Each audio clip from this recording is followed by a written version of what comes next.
Naviguer sur la Bohème, c'est faire un bond en arrière dans le temps et remonter près d'un siècle plus tôt.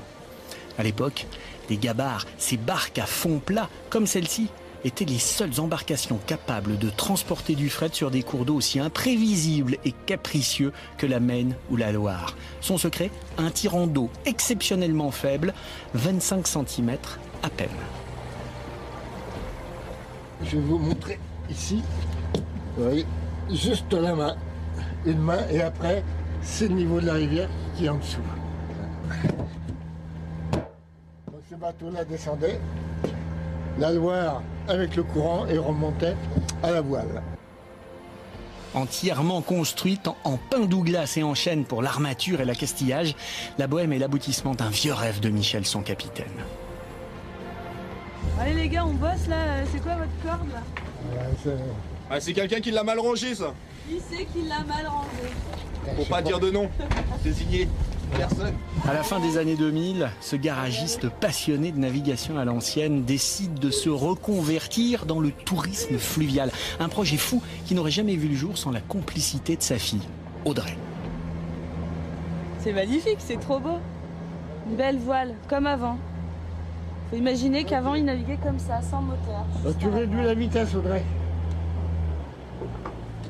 Et voilà. On va pouvoir juste apprécier le clapotis de l'eau et le vent dans la voile. On va remonter la fesse. Ça a la forme d'une fesse, tu vas voir ça. Ça fait un beau petit cul là. Voilà, comme ça. Et au moins tu vois en dessous là. Il n'y a pas trop de vent, on va pas en mettre, on va la baisser un petit peu, on va faire une petite fesse, un petit cul, comme j'aime. Voilà. Ça fait du bon travail. Des petites blagues révélatrices de la bonne humeur qui règne à bord. Et c'est aussi pour ça qu'Audrey a rejoint son père dans l'aventure. Le travail que j'exerçais ne me satisfaisait plus vraiment. Et mon père avait besoin d'un coup de main parce qu'il lançait ce projet. Et du coup, tout naturellement, m'est venue l'envie de venir travailler avec lui et de participer à cette aventure. Et aujourd'hui, je ne le regrette pas parce que je me suis découvert une passion pour la navigation, pour le contact avec les gens. Et le fait de travailler en famille est vraiment quelque chose de très très agréable. Donc c'est que des points positifs sur toute la ligne. En famille, c'est super génial parce que comme en fille, on n'est pas d'accord, on se dit les choses. Et une fois que c'est dit, après on oublie. Et ça, c'est très agréable. Ça permet de resserrer les liens avec ma fille et autant pour elle que pour moi, c'est une chose que j'apprécie énormément.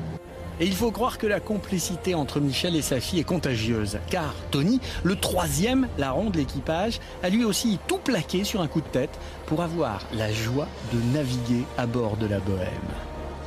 À la base, je suis électricien dans le bâtiment.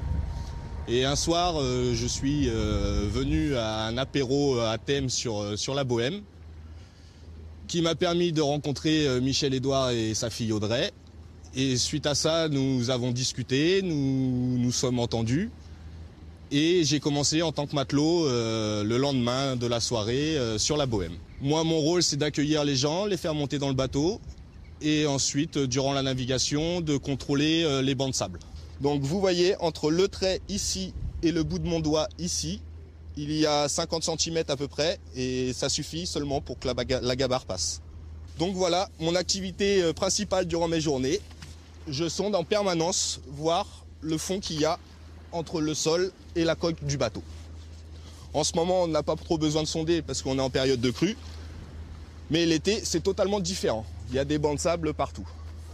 Et c'est précisément ce qui plaît aux touristes qui ont l'impression de jouer au chat et à la souris avec les bancs de sable comme les anciens navigateurs. Car le risque d'échouage est bien réel. C'est d'ailleurs pour éviter ce genre de blague que Michel a dû moderniser sa gabarre afin de la rendre plus manœuvrable en toutes circonstances. Alors voilà, c'est la seule chose de modernité qu'on a sur le bateau. Parce qu'on n'a pas le temps de remonter à la voile, descendre le courant comme dans le temps. Et l'inconvénient, c'est que le tirant d'eau de ce bateau est de 30 cm et avec ça, on est à 60. Par contre, on a une solution, c'est qu'on peut remonter le moteur. On remonte le moteur.